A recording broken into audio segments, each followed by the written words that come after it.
Alright, today we're talking about how to start model 1600 offshore wireline skid.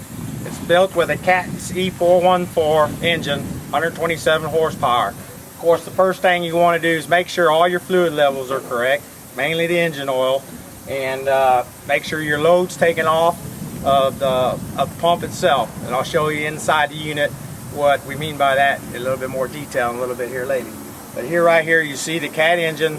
Doors open to improve circulation. It's recommended that the doors remain open during operations at your well site. Yeah. Okay, as I was saying earlier, we want to make sure that we do not have a load on the engine.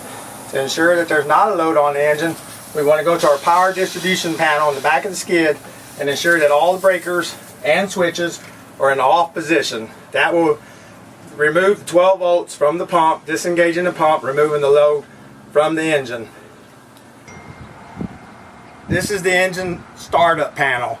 In that panel includes an engine monitoring system, which monitors all activity of the engine to make sure the engine is correct and properly. It's here. We put it inside the unit so that the operator has complete view of it at all times to ensure that the engine is working properly. We'll use this panel to start up the engine shortly.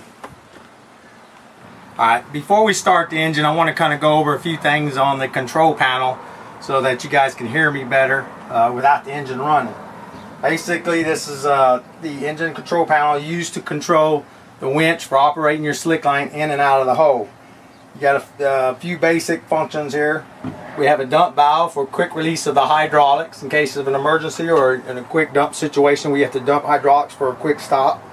You have a torque valve hydraulic adjustment, so where you can fine-tune your hydraulics for bypass so that you can slowly adjust them so that it will stop on its own. And of course, you got your in-hole and out-hole joystick to allow you to go in the hole, neutral position, and come out of the hole. During operations, you'll be monitoring charge pressure of the pump operation and system pressure, monitoring the pressure on the entire system based on the load. That'll increase and decrease, kind of give you a secondary feeling of how your operations are going in and out of the hole, along with your tool tension. We have a hydraulic temperature gauge on here so that you can monitor your hydraulics to make sure your temperature does not get excessive. Got a line oiler for spraying your wire so to keep it from rusting. And of course, we've got a transmission selector switch. That way you can switch anything from low, second, to neutral to high. All done electronic over pneumatics. Steering wheel, of course, steering or level winding your wire as you come out of the hole. Left and right will move your measuring head from left to right, allowing you to level wind your wire. You got a foot mounted brake to stop, allow the operator to stop the winch. Mechanical counter tells you where you're at in meters, as far as how many meters you're in the hole or out of the hole. And a weight indicator system to tell you how much weight or how much tension you're pulling while you're going in and out of the hole. Basically, that's it. Pretty simple operation, but we'll go ahead and fire up the engine and we'll come back and show you this live momentarily. Alright, starting the Cat engine. Like I said, we have the engine monitor, we have a few fuses, and we have speed control. This is our igniter switch. Basically takes the place of a key. We are currently in the off position. We go first to the warm-up position. We allow the Murphy panel to light up, and you will see a red glow. That means the glow plugs are lighting up for the diesel engine prior to starting. Once the lights go out, then you're able to go ahead and start the engine in the ignition position. It fired right up. Typically you want to wait at least 20 seconds. If it does not start, you want to try that sequence again. But since we're fired up, we're good to go. As you can see, we can see some of our engine functions that are set at the factory.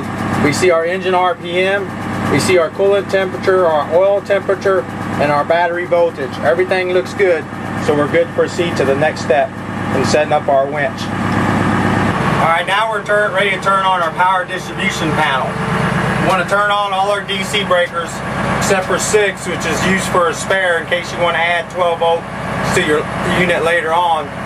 really not used for anything right now, so really 1 through 5.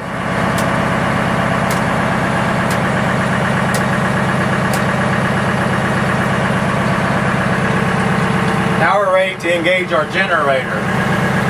Go from the off position to the generator. You'll notice we got our 240 volts running at 50 hertz displaying on our power distribution panel. Now we know we have AC volts, we go ahead and turn on our AC breakers.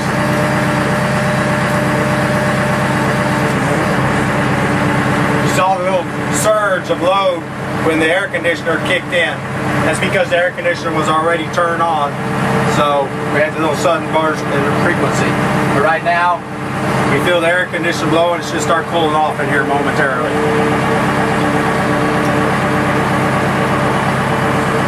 DC2 gives us power to our winch side panel. Right now we're currently in low gear. We see our charge pressure at about 425 pounds, which is good. If we go engage our dump valve, we should be able to see our drum turn going in the hole. Notice we're in neutral, the drum stops. Come back out of the hole. The drum will be turning in the opposite direction, bringing the wire out of the hole. Again, we're in low gear. We want to change gears. It's recommended go to neutral. If you're in a hole, you want to set your brake. Because we have no load, it really doesn't matter here. Go to second gear.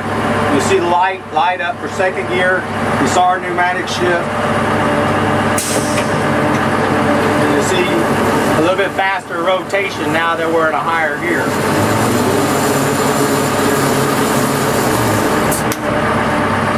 Get in hole, come the Warriors out of the hole.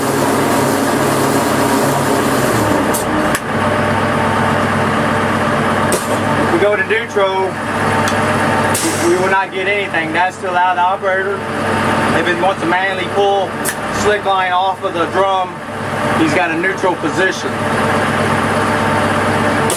Then you go to high gear, which will achieve the fastest speed.